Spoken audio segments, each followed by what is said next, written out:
இறுதி முடிவு எதுவும் எட்டப்படாத நிலைமையிலே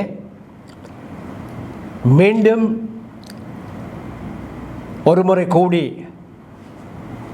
எதிர்வரும் புதன்கிழமை நாட்கள் சில இறுதியில் தமிழ் பொது வேட்பாளர் விடயம் கைவிடப்படும் என்ற ஒரு அச்சம் பலர் மத்தியில் நிலவுகின்றது.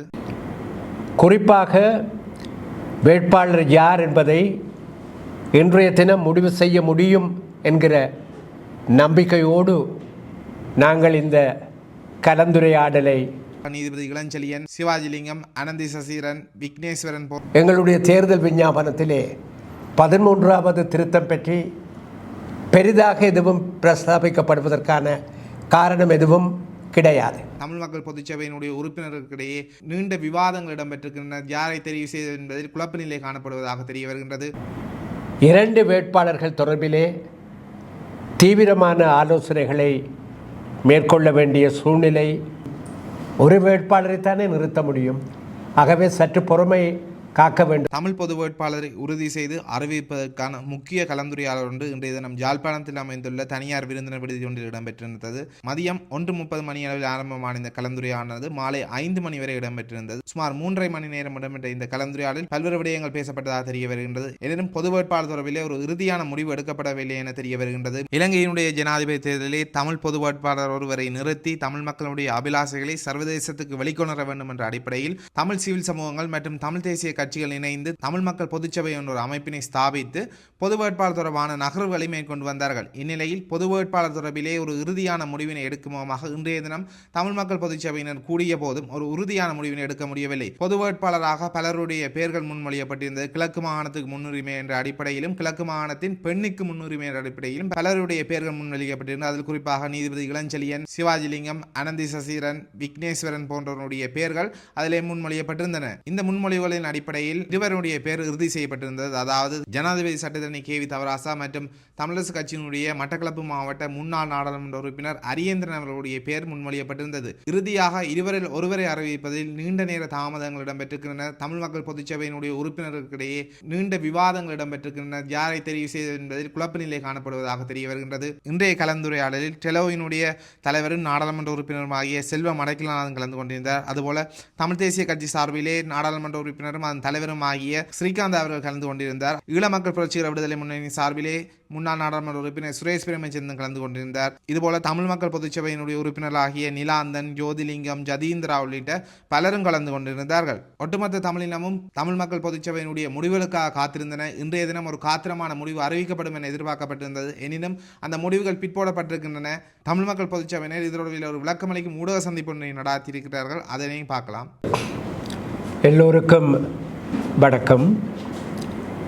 இன்று மாலை யாழ் நகரில் தமிழ் தேசிய அரசியல் கட்சிகளும் தமிழ் மக்கள் பொதுச்சபையும் இணைந்து அங்கம் வகிக்கின்ற தமிழ் தேசிய பொது கட்டமைப்பின் தலைவர்கள் மற்றும் பிரதிநிதிகள் ஒன்றாக கூடி எதிர்வரும் ஜனாதிபதி தேர்தலில் தமிழ் தேசிய பொது கட்டமைப்பின் சார்பிலே நிறுத்தப்படவிருக்கின்ற தமிழ் பொது வேட்பாளர் தொடர்பிலே கணிசமான நேரம் கலந்துரையாடி இருக்கின்றோம்.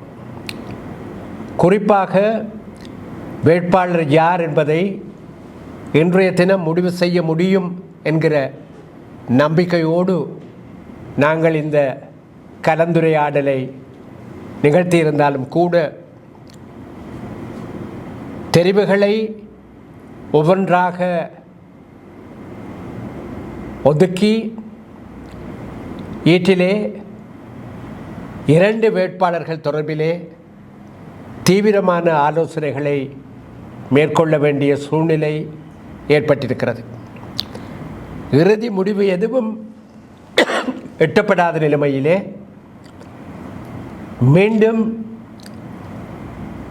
ஒருமுறை கூடி எதிர்வரும் புதன்கிழமை அல்லது வியாழக்கிழமை இறுதி முடிவினை மேற்கொள்ள முடியும் என்று நாங்கள் எதிர்பார்க்கின்றோம். இந்த 2 வேட்பாளர்களையும் பொறுத்தமட்டிலே அவர்கள் இருவருமே எங்களாலே வேட்பாளர்களாக நிறுத்தப்படுவதற்குரிய தகுதிகளை தாராளமாக கொண்டிருந்தாலும் கூட பல்வேறு அரசியல் காரணங்களையும் ஆழமாக பரிசீலித்து உகந்த ஒரு முடிவினை திட்டவட்டமாக எடுக்க வேண்டிய நிலைமை எங்களுக்கு இருக்கின்றது.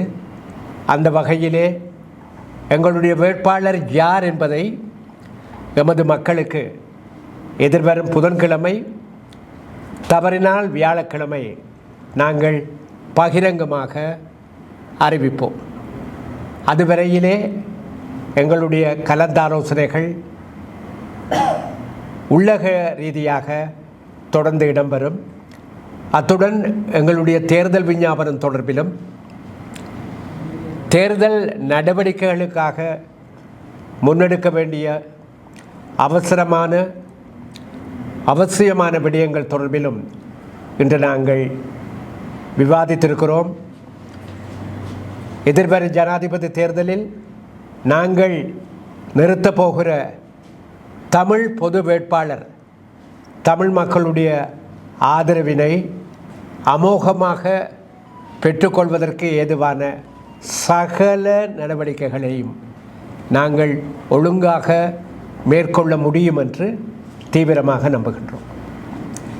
இந்த விடயத்திலே ஊடகவியலாளர்களுடைய ஆதரவையும் ஒத்துழைப்பையும் வழக்கம் போல நாங்கள் எதிர்பார்த்திருக்கின்றோம். கேள்வியினுடைய உங்களோட இந்த பொது வேட்பாளர் தொடர்பில் பல்கலைக்கழக சமூகத்தையும் உள்ளிட்டு நீங்கள் பேச்சுவார்த்தை நடத்துறீங்க.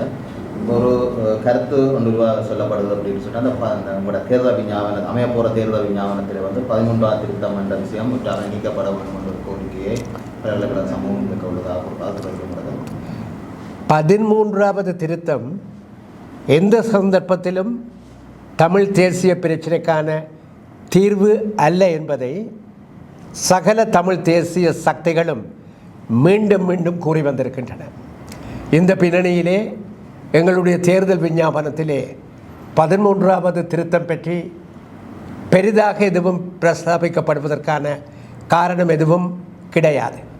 வேண்டுமானால் வரலாற்று ரீதியாக தமிழ் மக்கள் தமிழ் தேசிய பிரச்சினைக்கான அரசியல் தீர்வு விடயத்திலே தொடர்ந்து எவ்விதம் ஏமாற்றப்பட்டு வந்திருக்கிறார்கள் என்கிற வரலாற்றை சொல்லுகிற பொழுது 13வது திருத்தமும் அதற்கு உரிய இடத்தை இந்த வரலாற்று விடயங்களிலே பெறும் என்பதை மாத்திரம் நான் கூறித்தானாக வேண்டும்.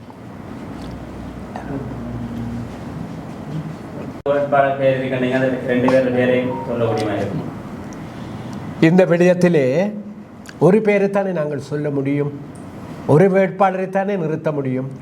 ஆகவே சற்று பொறுமை காக்க வேண்டும் என்று நாங்கள் உங்களை அன்பாக வேண்டிக் கொள்கிறோம். யோசிக்க வேண்டாம், வேட்பாளர் உங்களுக்கு முன்னாலே தோன்றுவார். அவருக்கான ஆதரவையும் உங்களிடமிருந்து நாங்கள் கோருவோம். ஜனாதிபதி தேர்தல் எதிர்வரும் செப்டம்பர் மாதம் 21ஆம் தேதி நடாத்தப்படும் என தேர்தல் ஆணையத்தினால் அறிவிக்கப்பட்டிருக்கின்றது. ஆகஸ்ட் மாதம் 15ஆம் தேதி வரை கட்டுப்பணத்தினை செலுத்த முடியும். இந்நிலையில் தற்போது வரை தமிழ் பொது வேட்பாளர் தெரிவு செய்யப்படாமல் இருக்கின்றமை பாரிய சந்தேகத்தினை ஏற்படுத்தி இருக்கின்றது. அதுபோல தமிழ் மக்கள் மத்தியில் ஒரு கவலையையும் ஏற்படுத்தியிருக்கின்றதை கூற வேண்டும். ஏனெனில் தமிழ் பொது வேட்பாளர் தெரிவு செய்து இழுபறி நிலவுகின்றது. இந்நிலையில் தமிழ் பொது வேட்பாளர் ஒருவரை நிறுத்தி மக்கள் மத்தியில் அவரை கொண்டு சென்று வாக்கு சேகரிப்பு என்பது மிக கடினமான ஒரு விடயமாக இருக்கின்றது. குறுகிய காலப்பரப்புக்குள் இங்கு இருக்கக்கூடிய அனைத்து மக்களிடம் சென்று வாக்கு சேகரிப்பு என்பது தமிழ் மக்கள் பொதுச்சபையினருக்கு ஒரு பலத்த சவாலாகவே அமைந்து காணப்படுகின்றது. தென்னிலங்கை கட்சிகள் தங்களுடைய வேட்பாளர்களை அறிவித்து அவர்கள் கூட்டணி பற்றிய பேச்சுவார்த்தைகளில் மும்முரமாக இடம்பெற்று வருகின்ற நிலையில் தமிழ் பொது வேட்பாளர் யார் என்று நாங்கள் எங்களுக்குள்ளேயே கலந்தாலோசித்துக் கொண்டிருக்கின்றோம். இவ்வாறு நாட்கள் செல்ல இறுதியில் தமிழ் பொது வேட்பாளர் விடயம் கைவிடப்படுமா என்ற ஒரு அச்சம் பலர் மத்தியில் நிலவுகின்றது.